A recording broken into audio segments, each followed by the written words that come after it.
Hey guys, everything's Subaru here with another video.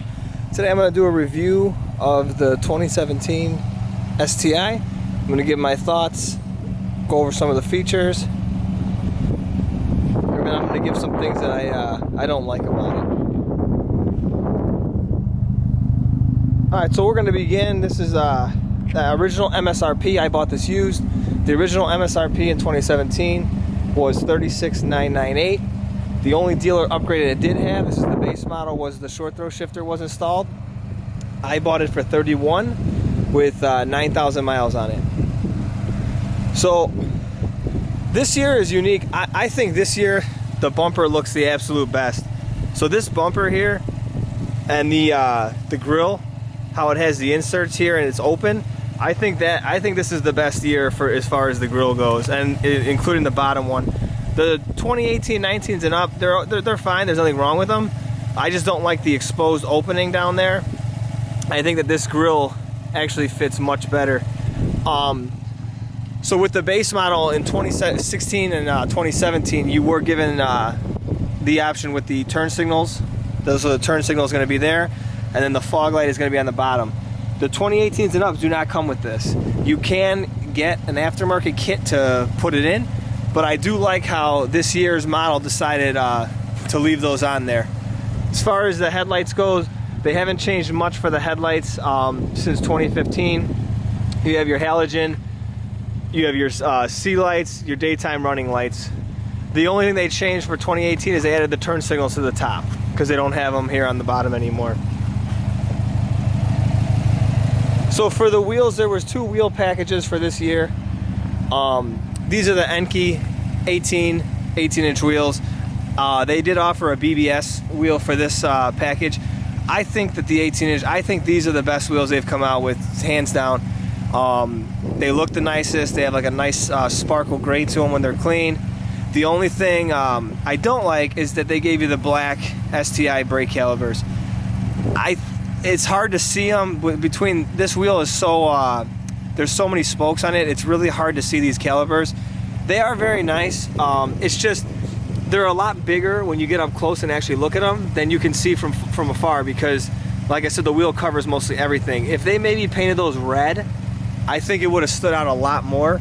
It's definitely not a complaint, but that is one thing. The 2018 and up, they have the green ones. Those I heard fade to yellow when sitting in the sun, so maybe the black ones are the way to go.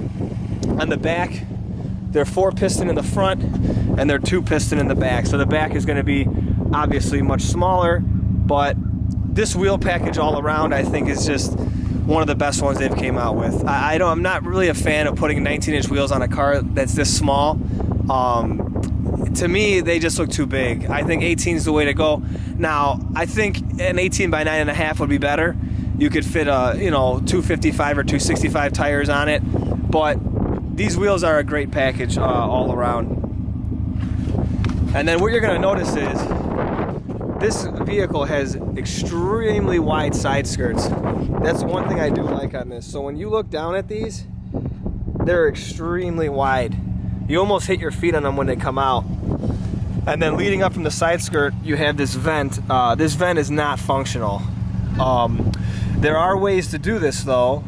This all does channel from the engine bay, from the fenders down. If you were to take this off and Dremel the squares out that are behind this, and if you were to put a few holes behind here, it would functionally take the air from the engine bay and out through here, which I honestly, this is a knock for them. I don't know why even put these here if they're going to be fake. You may as well not even put these here. These should be functional. That's one thing I say from the dealer, that I truly believe that those should be functional, but you can't win them all. Going on to the back, not much has changed. I have added a few things obviously, but not much has changed in the bumper design. You still get the iconic wing. You get the dual exit exhaust. And then the only thing I wish they would do is, there's aftermarket kits to put the third brake light here. I wish they would just put that there. I mean, they put this cube that pops out. They may as well just put that. They may as well just put put the third brake light there. I'm not really sure why they don't do that. But leading around, like I said, it's just a very nice looking car. I've always been a fan of this year's model. I wasn't a big fan of the hatchback. That's just personally me. But the car looks very nice. I hand it down to them. They change a few things here and there from the years. Like I said, the bumper on the 18 and up is a little different. But I truly like the design of this bumper much better.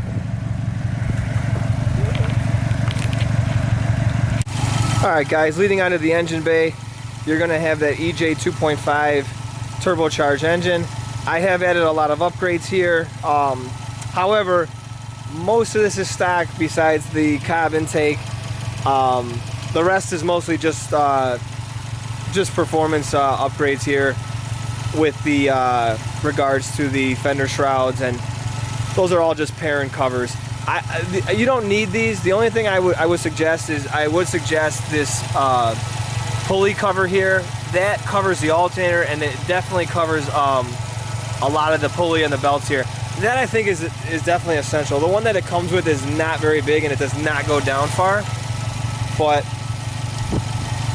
you'll have to decide if you want to get that. Going on the intercooler, everything is exactly the same. Not much has changed underneath here in a number of years. They're supposed to change for 2022. We'll see how that goes, but as far as that goes, the engine is exactly the same. Alright, so moving on to the inside, you've got the Recaro Alcantara and black and red leather stitched seats. This is a very nice seat package. I'm actually really happy with these. They're not the 2018 and up offered a Recaro seat that said Recaro in the middle and has a little different bolstering, but these are fairly nice. They have the STI logo stitched into the headrest. They're pretty easy to keep clean. They're not too bad. I'm actually really happy with these seats. I just condition them every now and then, and they hold up pretty well. The back seats, you're not going to have much room. This goes to show you we do have a car seat back here. You can fit, I would say, one. I would not try to fit any more than one, but you can try and fit one. You have the same stitching patterns and the seats again. But you know what? It works. You're not buying this car to haul the whole family in, so. And then moving on to the door, you're going to have the suede and the Alcantara stitched side panels here. These are actually very nice. You have your window controls and your mirror. You'll get a standard set of STI floor mats. You have your pedal covers, which is a very nice feature from the factory. I think they've done a very nice job on the steering wheel. A lot of people choose to change this. I think they've done a very nice job with the stitching, the leather. I mean, maybe they could have put a little strip of Alcantara in here, maybe, or the suede, you know, but I think they did a very nice job with the steering wheel. I think it looks really good. It's very functional.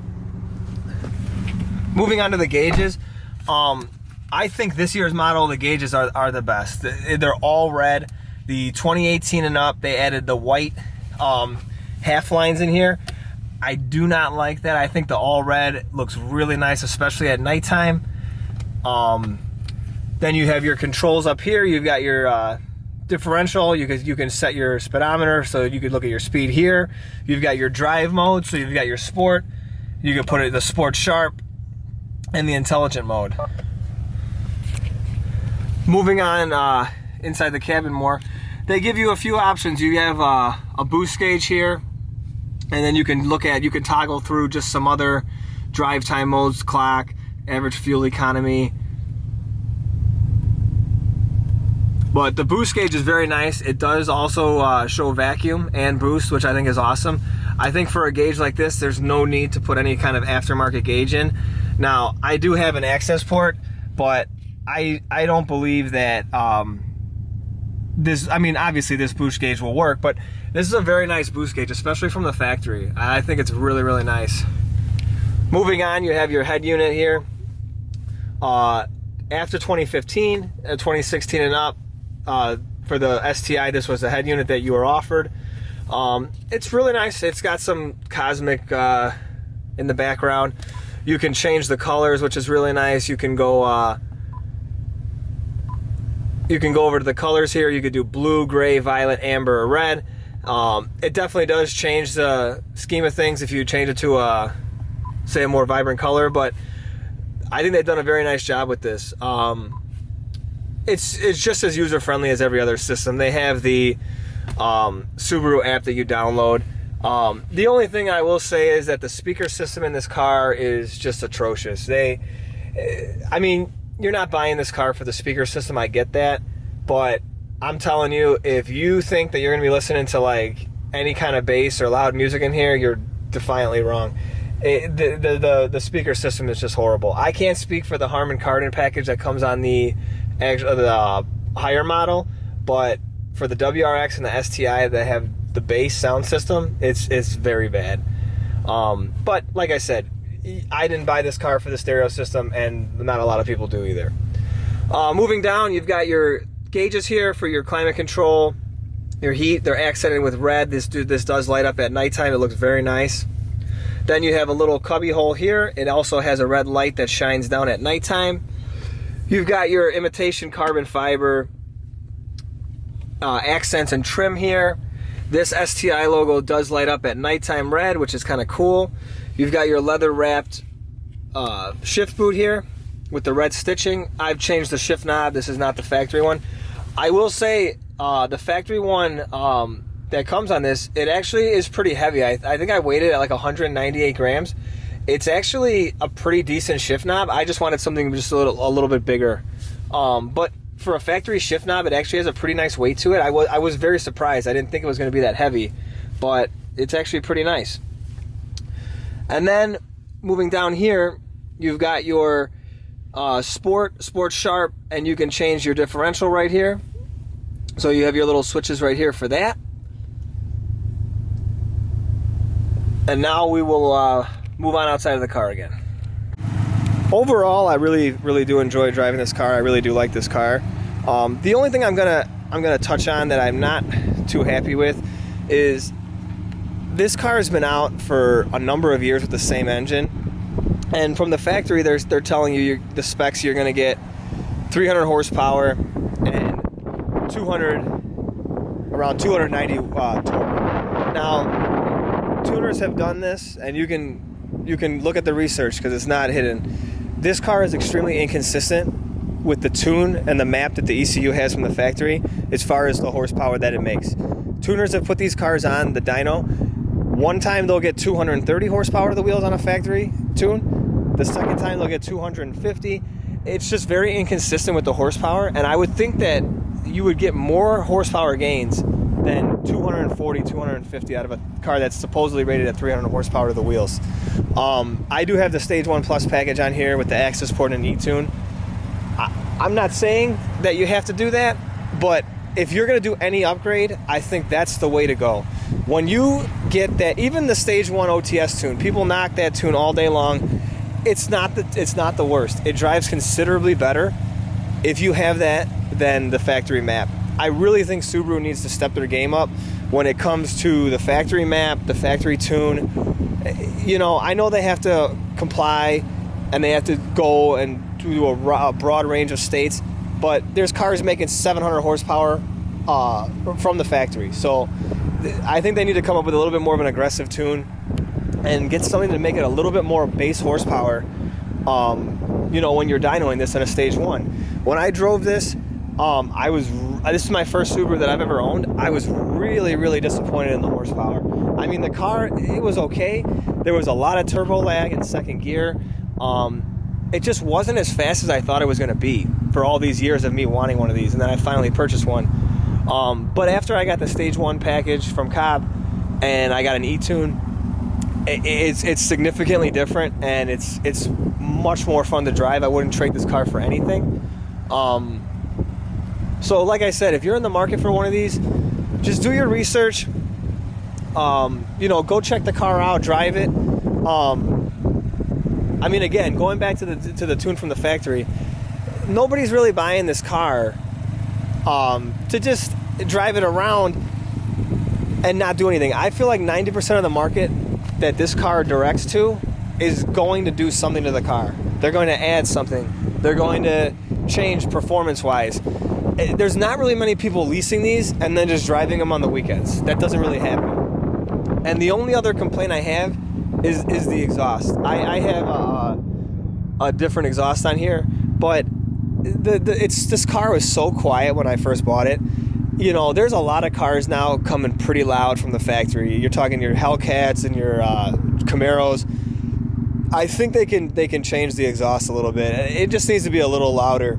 Even if the STP exhaust was the standard for every model that came out, I still think that would be a major upgrade. Even though that one's not much louder, if that were the norm, I think it would be good. To be honest, like I said again, nobody's buying this car to keep it quiet. No, it just if you want to do that, just buy the regular Impreza then. When you buy the STI, especially the top end model, you're buying it for some horsepower. You're buying it to a fun drive around car. You're buying it to upgrade it. So I think they could just add a little bit more exhaust note and just a little bit more of an aggressive map. Those are my only really two complaints. Other than that, I think they've done a great job on the inside and the outside of this car. So if you like this video, you know, please consider subscribing, hit the like button. Kind of just started making a channel because I was bored with all these quarantine and everything that's going on. So I'm gonna keep putting out videos. I got a few more parts on the way. I got some side skirts coming. I've got some other parts coming. I'm gonna put all that on the channel. So just keep an eye out and have a nice day.